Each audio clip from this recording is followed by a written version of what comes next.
Wamekufundisha njia nyingi za kutengeneza fedha, lakini hii ndiyo hawajakwambia. Njia nyingi ambazo wamekuelekeza ni njia ambazo unaitumikia fedha kama mtumwa.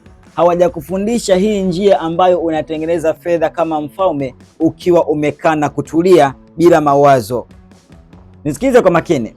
Ziko njia nyingi ambazo unatengeneza fedha, lakini hii njia ambayo hawajakwambia na wengi hawaisemei ndiyo njia ambayo unatengeneza fedha kama mfalme. Inaitwa royalty income. Nini maana ya royalty income? Kabla sijakuelezea, naomba ukae kwa kutulia, usiondoke, usiscroll.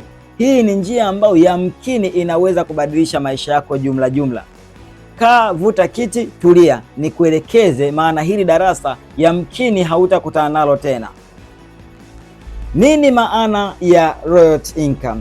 Royalty income ni kipato ambacho unakitengeneza kwa kutumia mfumo ambao unafanya kazi mara moja, halafu huo mfumo unaendelea kukutendea kazi na kukuletea fedha siku zote, forever and ever, bila kuwa na wasiwasi wowote, bila kufanya kazi nyingine tena. Hii njia ndiyo njia ambayo ina uwezo wa kukutengeneza kipato tuli, kipato ambacho ni bora, kipato ambacho ni imara, na ni kipato ambacho hakihitaji nguvu nyingi kuweza kukitengeneza. Labda nikupeleke kwenye mifano, ndio itakusaidia kuweza kulielewa somo hili ambalo walio wengi hawatakufundisha. Ndio maana nimekwambia kaa kwa kutulia ili nikupe somo. Royalty income ni aina ya kazi ambayo unajipa muda mrefu kutengeneza kitu kizuri, halafu unatulia ikiwa hicho kitu kinaendelea kufanya kazi na watu wanaendelea kukupa fedha. Mfano, aliyetengeneza Facebook, aliyetengeneza Instagram, aliyetengeneza TikTok, aliyetengeneza YouTube, wanaendelea kukusanya fedha wakiwa wamerelax, wametulia. Walishatengeneza mfumo wa kiteknolojia ambao unawaingizia nini? Fedha. Labda huko utasema umeenda kwa wazungu, huko ni mbali bwana. Ngoja nikulete bongo hapa Tanzania. Ukitengeneza wimbo ukauweka YouTube, huo wimbo kadiri watu watakavyozidi kustream na kutazama, wewe utakuwa unatengeneza fedha, haijalishi itakuwa mwaka gani. Ndio maana wasanii wakubwa hawa anaweza kakaa mwezi mzima hajatengeneza wimbo wote mpya, lakini akaunti yake bado inatema mpunga, inatema mkwanja, inatema fedha. Kwa nini? Kwa sababu alitengeneza kitu kinaitwa royalty income.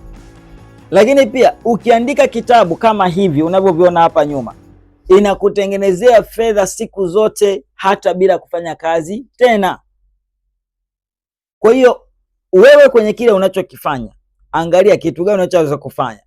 Hata kama ukitengeneza content ukawa unaziweka labda Facebook, unaziweka labda YouTube, unaziweka sijui wapi, hizo zinaweza zikaendelea kukutangazia biashara yako, zikawa zinakutetea fedha forever and ever. Lakini pia zaidi sana, kwa mfano kama umetengeneza labda maudhui ambayo yanapendwa sana, ukawa unaweka YouTube, maana yake wewe hiyo umetengeneza mazingira ya kuja kuwa na royalty income, kwa sababu hata mtoto atakayezaliwa labda miaka 5 ijayo akija kuangalia huo ujumbe wako, wewe utakuwa unaendelea kuingiza nini? Fedha, hasa utakapokuwa umeshaingia kwenye mfumo wa monetization.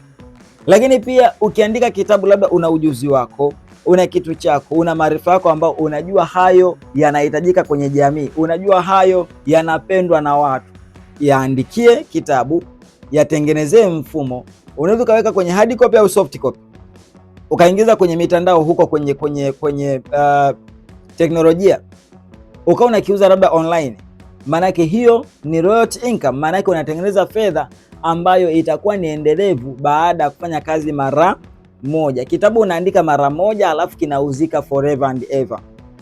Ujuzi wako huo, una uwezo wa kuutengenezea kitabu, una uwezo wa kuutengenezea maudhui, kitu unachokielewa, una uwezo wa kuitengenezea labda maarifa fulani, labda yanahusiana na ndoa, yanahusiana sijui na biashara, yanahusiana labda na malezi, yanahusiana na masuala ya labda uongozi, yanahusiana na masuala ya mauzo. Chochote ambacho unakielewa vizuri, unakijua nje ndani, kiandikie kitabu, kiandikie au kitengenezee maudhui, kitengenezee wimbo, kipeleke mtandaoni, halafu kitakuwa kinakupa fedha inayoitwa royalty income. Royalty income ndio kipato bora kwa watu ambao wana maono ya kutengeneza fedha za kifalme bila hata kulazimika kuifanyia kazi kila siku. Watu wengi ambao wanatengeneza fedha kwa kutumia mifumo ya kawaida, mara nyingi wanaishia kufanya kazi ndipo wapate fedha.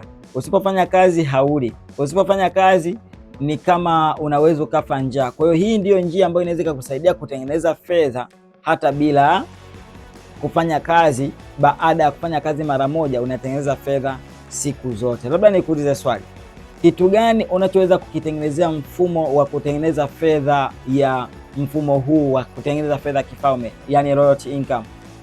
Ujuzi gani ambao unaweza ukaanza kufanyia kazi ukakusaidia kutengeneza fedha ya mfumo huu wa royalty income? Je, ni kitabu? Je, ni wimbo au ni maudhui? Niandike kwenye comment. Lakini pia kama mtapenda kupata vitabu hivi vikusaidia kujifunza zaidi, kuna hicho cha mwongozo wa nidhamu ya fedha, kuna hiki cha mikopo na madeni, kuna hiki cha nguvu ya pesa. Vikiwa vyote kwa pamoja unaweza ukavipata kwa mawasiliano ambayo yako kwenye description. Naamini umejifunza kitu kuhusu kitu kinaitwa royalty income, kipato unachotengeneza ukiwa umelala kama mfalme. Je, uko tayari kumiliki chanzo cha kipato cha namna hii ambayo tunaita royalty income, au unaendelea kustruggle kufanyia kazi fedha ili upate, na usipofanya kazi hauli? Nifuatilie zaidi Instagram, Facebook, TikTok kwa jina la Festo Amos. Ndimi mwalimu wako kwa leo. Bye bye, tukutane wakati mwingine.